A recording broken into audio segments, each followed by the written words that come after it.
Bienvenidos, bienvenidas. This video is to try and focus on how we can help the vulnerable around us over the next few years. This is a very important subject, and if you have friends and family that may not have established status, this is a video that I hope will help in finding ways to support the most vulnerable that we care for. But first, this is Latina Literary. Bienvenidas, bienvenidos, bienvenidas, bienvenidos.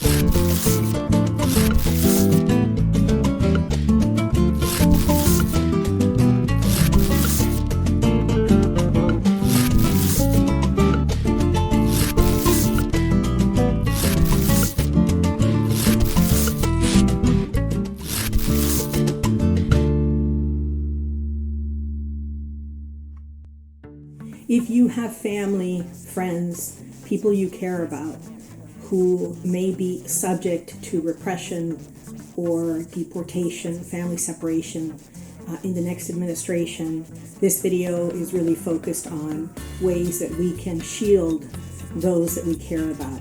And the most important thing is to unify, to stay together, and to find ways to help those who may not be able to protect themselves. So the most important thing we can do is help each of the people we care about put together a plan. And what does that plan mean? That plan may be a plan of escape.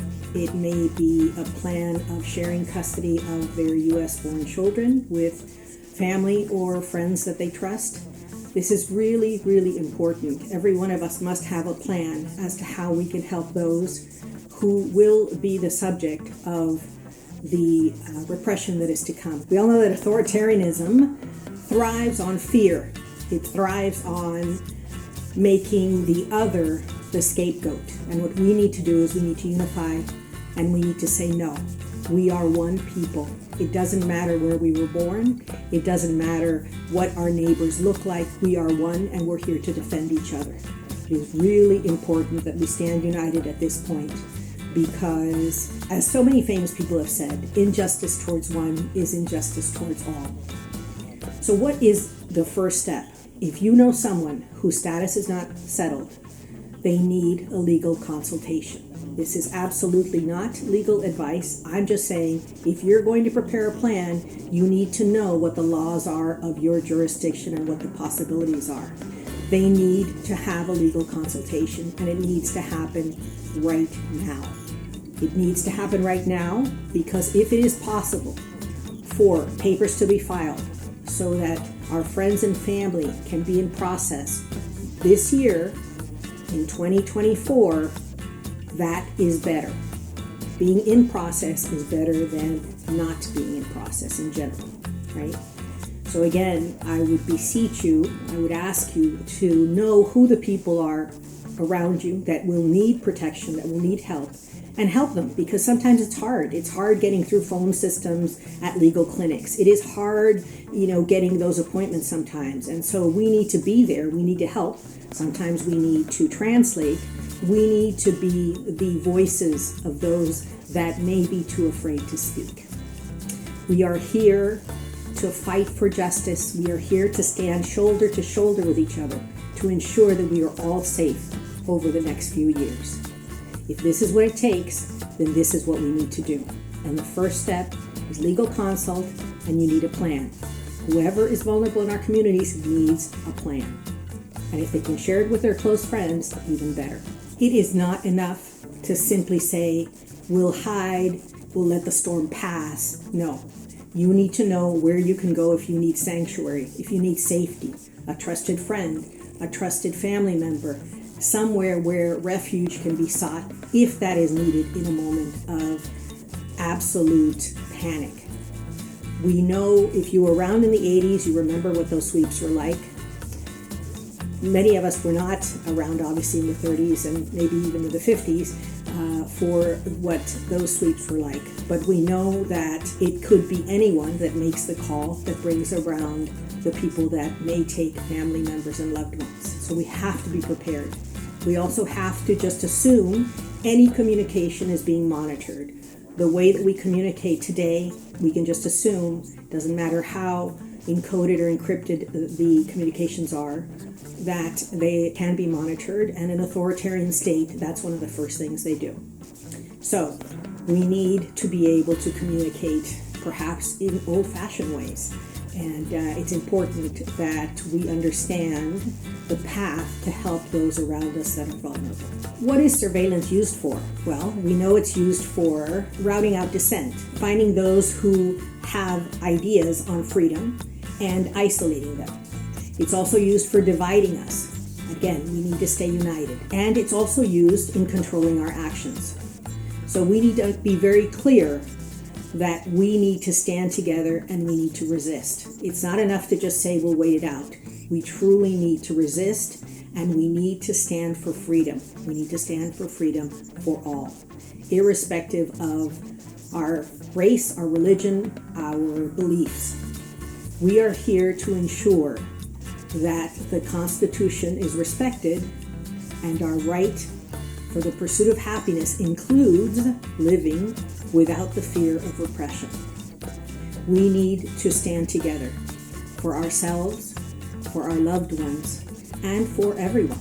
We need to stand for peace, nonviolence, and we need to be smart about how we choose to protest, to protect those vulnerable around us, and to forge a path forward. Because it's not enough to simply be defensive. We need to be offensive. We need to come up with a vision of society that is just, that has, as we've talked about in so many videos, the basic pillars of a dignified life: healthcare, education, freedom from repression, the opportunities that we should all have to seek our potential in what we call the short span of life. We are here to help each other. I truly believe that our reason for being here is to help each other. And so if you have people that you know of, and I know it is not easy sometimes to get in for legal consults, but I would just beseech you, I would ask you to please don't give up. Make sure that those around you who need them seek legal counsel. Understand what the possibilities are, what the consequences may be, and that they have a plan in place. I want to ensure that we think about what will happen after, because there will be an after. In 24 months there are midterm elections, and then in 4 years there is an election, and we need to work towards that. We need to change the current reality, and we need to change the structure of the party that we assumed would win. We need to be there for those who cannot be there for themselves. We must refuse complicity. We must act to protect those who need protection, and we must stay united so that those who would divide us understand that we are one people and we are here to stay. We have been here for thousands of years. Our indigenous ancestors have been here for thousands of years. The western part of the United States has only been part of the United States for 250 years, less than that. So before that, this was all part of what the Nahuatl, what the Aztec culture called Aztlán. And so I would just say, we have been one, we are one continent, we will continue to be one continent, and we will stand together, shoulder to shoulder, to protect each other. And now on for some really important books that I wanted to share with you. If this topic is of interest to you, these are some books that I think will shed light and help you understand what we're dealing with.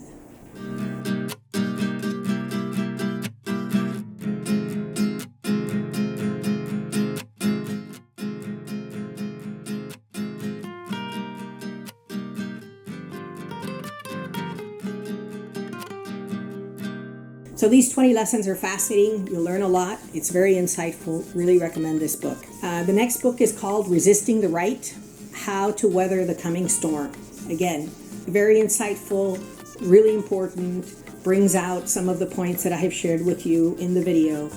It is important that we understand the system that is going to be imposed on us and how to resist it and how to fight it.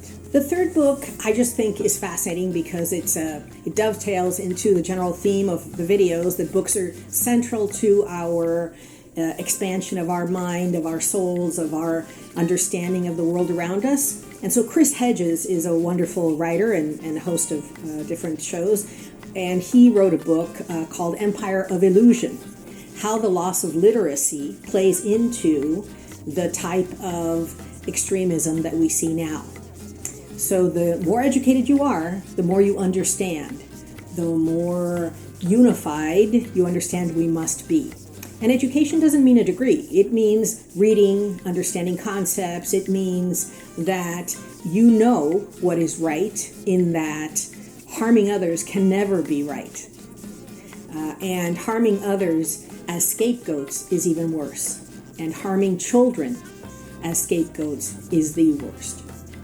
So this is not an easy time, but I pray and hope that together we will get through it. And in the future, will make more videos as things roll out that I think are important to express and to share with you. And I want to thank you for joining me on this joint journey. We would love you to subscribe to Latina Literati and tell me what you think. What are you doing to prepare for the storm that is coming? How can we help each other? What are your ideas? And what books are you reading? So thank you so much. Muchas gracias. And as always, con mucho cariño, mucho salud, mucho amor. Gracias.